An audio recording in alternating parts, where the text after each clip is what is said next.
La vie associative est encadrée en Côte d'Ivoire par la loi numéro 60-315 du 21 septembre 1960. Et son article 1 précise ce qu'est une association. Une association est une convention par laquelle deux ou plusieurs personnes mettent en commun leurs connaissances et leur activité dans un but non lucratif. C'est ce que vous faites.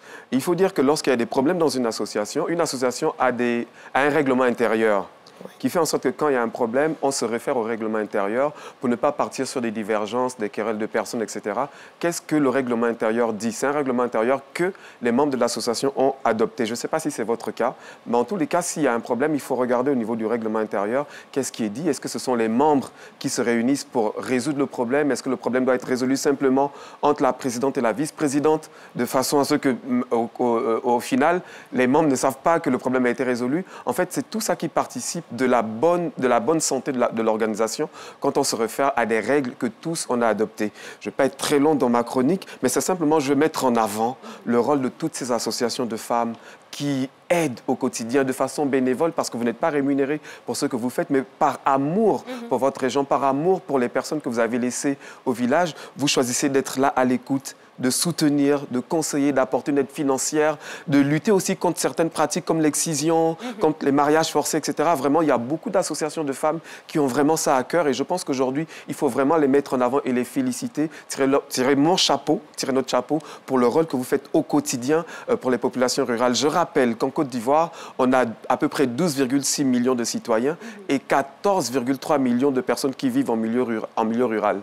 Donc, on a vraiment beaucoup de problèmes qui s'opposent dans ces univers là et votre rôle est vraiment crucial et apprécié. Juste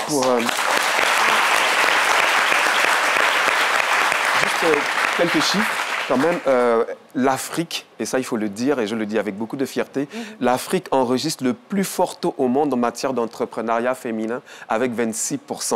Wow. Donc l'association porte bien ce nom, vous êtes des femmes dynamiques à l'image des femmes africaines.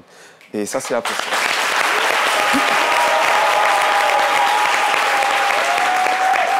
Un dernier point au sujet des tontines. On parle beaucoup de tontines et ça, c'est quelque chose qui est inscrit en Afrique. Il y a le Centre de développement global et de recherche en développement qui signale que les tontines remontent au Japon depuis 1275. On parlait déjà de tontines, donc ce n'est pas quelque chose de nouveau. Mais en Afrique, c'est arrivé vraiment avec le Nigeria dans les années 50. Aujourd'hui, par exemple, pour donner juste quelques chiffres, les tontines, en 2016, ont généré 190 milliards de francs CFA au Cameroun, 75 milliards de francs CFA au Togo. Donc ça génère beaucoup d'argent et ça répond vraiment à un problème précis, concret, où les femmes ont du mal à avoir accès à des financements et les tontines sont là justement dans une relation de confiance pour aider ces femmes-là à avoir accès et financer leurs projets. Juste pour terminer, je veux dire, mesdames, je ne sais pas quel problème vous avez, mais pour prendre une expression footballistique, faites balle à terre, jouez collectif et vous allez remporter le match de l'unité. Merci.